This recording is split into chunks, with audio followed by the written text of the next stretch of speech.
Атамбаев, Алмаз Атамбаев.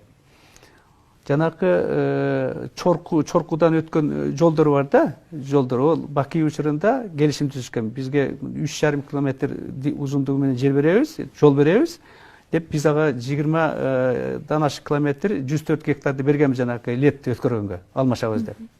Алар салышты.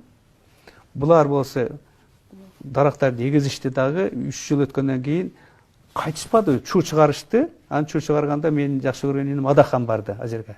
Адахан барып комиссия келгенде алар айтты, мына үй салынып калыптыр, дарактар өсүп калыптыр, онон көрө биз 275 метр белгилеп колду койдурушту меморандумга. Эми бүгүн ошол Адаханды баары күнөөлөп атпайбы? Адахандын бул жерде эч кандай күнөөсү жок. Себептен ал болгон меморандумга гана ошого муну кийин мыйзамдаштырган ким? Мен айтып берейин. Мыйзамдаштырып өкмөт токтомун киргизген Сулайманов Нурлан, министр транспорттан. Анан Чудинов премьер-министр. Анан биз революция болуп кетип, токтоп калгандан кийин Атамбаев премьер-министр болгондон кийин Атамбаев колду коюп ошону ратификацияга киргизип атпайбы? Дагы жакшы, мен комитеттин төрагасы болуп калып, мага келип түштү да карасам 5 колдо элебиз да.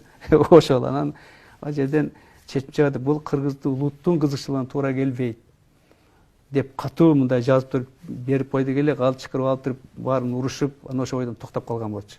Мына ушундай да өзүбүз. Анан кийин бизде дагы бир жаман сапатыбыз бар экен. Ошол түшүнбөй башка адамдарды күнөөлөгөн бул жаман да. Мыйзамды киргизгендер көмүскөдө, а барып жөнөкөй эле ошондой каалоо тирек деген меморандумга кол коюп эми ошондой болсун дегендерди биз мына сен берип койдуң жерди деп мен канча укпайм. Канчалаган кишилер аны сөгүп дагы атышат, жамандап дагы атышат. Анан ал деле жадайт экен да мен оюмчачы, бул бирөө менен актоо деген сөз жок, бирок чындык үчүн айтып коюшум керек да.